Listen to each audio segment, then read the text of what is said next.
Can we talk about being nice?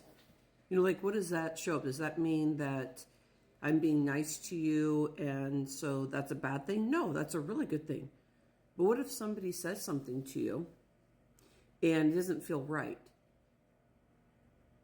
The thing that happens here is that pivot point where you get an opportunity to say something about it.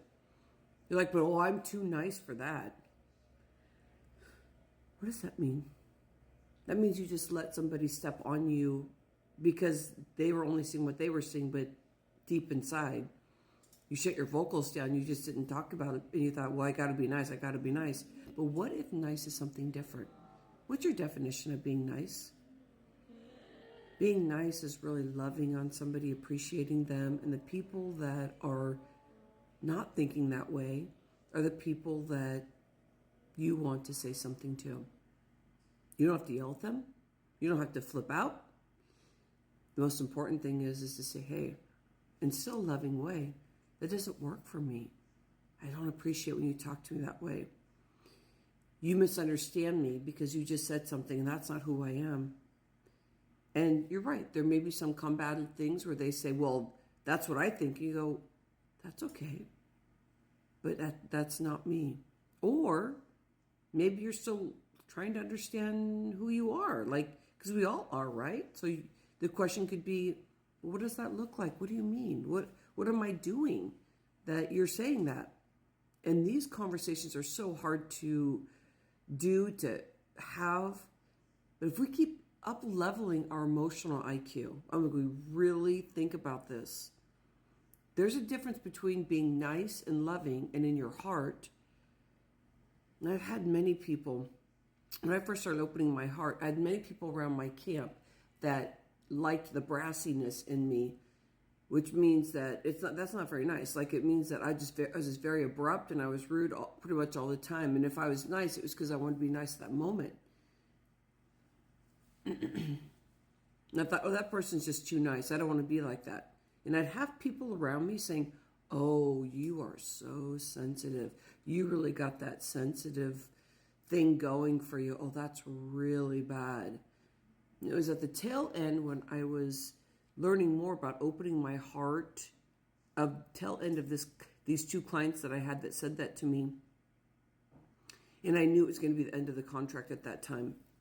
Because I was like, they're the wrong people to have in my camp. It's not something that I want to deal with as a coach, that someone has not been along this journey and really being able to see when your heart starts opening up. It's very sweet. The hardest part is when you start realizing you have your heart open and you can still be very loving, but you can also still be very straight up when somebody's not treating you right. And if somebody in your camp, a group of people, are saying that's a bad thing because you shouldn't show up so sweet and gender and loving, there's something wrong with that. Every day we can be living in this vulnerability, being loving to people, appreciating others. And when they say somebody says something that's not right, you say, that doesn't feel right. And so on goes the conversation. Where will this talk take you? About being nice and really actually being straight up and still being nice and being heart-centered and knowing that you're not going to be trampled all over anymore. You're not going to say that to somebody that, oh, they're just too nice. Everybody just keeps stepping on them. It's like, no, this is a totally different story. As a speaker, we're locking arms. We're changing this world. As a speaker, let's keep opening our vocals. Let's keep opening ourselves up to these conversations. There's nothing wrong with these conversations. This gets us higher and higher, thinking about how can I get smarter? Because we went to school to get some smarts. How come we can't live in every day of releasing our pain and increasing our emotional IQ? Think about that. I'm ready to launch some podcasts. I've been doing podcasts for 7 years. So I want you to go into my tree and learn more about, if you want to start a podcast, I am here. I want us to open up our vocals. I want us to really be seen and heard. I love and appreciate you. Keep being nice.